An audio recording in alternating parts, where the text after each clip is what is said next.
ভালোবাসার কোনো জায়গাই নেই, যে ভালোই বাসে না তার সাথে সংসার কিভাবে হবে। সে লাখ লাখ মানুষের সামনে প্রাউডলি বলছে সে এখনো অন্য একজনকে ভালোবাসে, সে একজনের বাচ্চার মা হয়েও সে অন্য একজনকে এখনো ভালোবাসে, স্টিল নাও সে তাকে ভালোবাসে। তারপরে কোনো জামাইরই তার প্রতি ভালোবাসা থাকবে না, আফসোস তো দূরের কথা। আখির প্রতি আহাদের আফসোস তো দূরের কথা, ভালোবাসাও নেই। যে মেয়ে লাখ লাখ মানুষের সামনে দাঁড়িয়ে বলতে পারে সে আহাদকে ভালোবাসে না, তার বয়ফ্রেন্ডকে স্টিল এখনো ভালোবাসে এবং ভালোবেসে যাবে, সে মেয়ের প্রতি আহাদের কোনো আফসোস থাকতেই পারে না। আখি চলে যায়, আহাদ আরও বেঁচে গেছে। এবার আখিকে নিয়ে এই কথাগুলোই সকলের সামনে বলল তিশা। তিশা আখিকে নিয়ে আর কি কি বললো জানতে ভিডিওটি স্কিপ না করে শুরু থেকে শেষ পর্যন্ত সঙ্গেই থাকুন।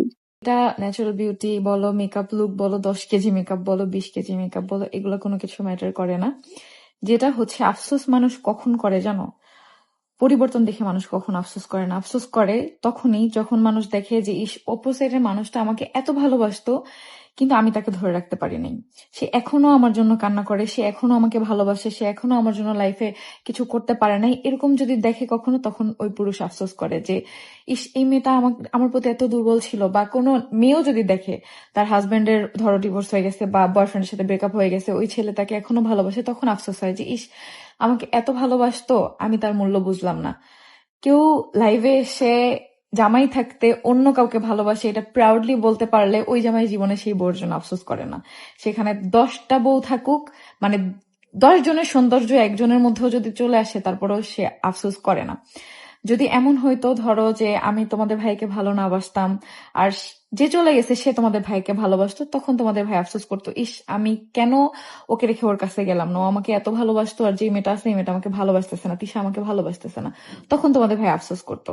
কিন্তু তোমাদের ভাই এত ওই লাইভ দেখার পরে তো সবকিছু শেষই করে দিছে, সেখানে তো ভালোবাসার কোনো জায়গাই নেই, যে ভালোই বাসে না তার সাথে সংসার কিভাবে হবে।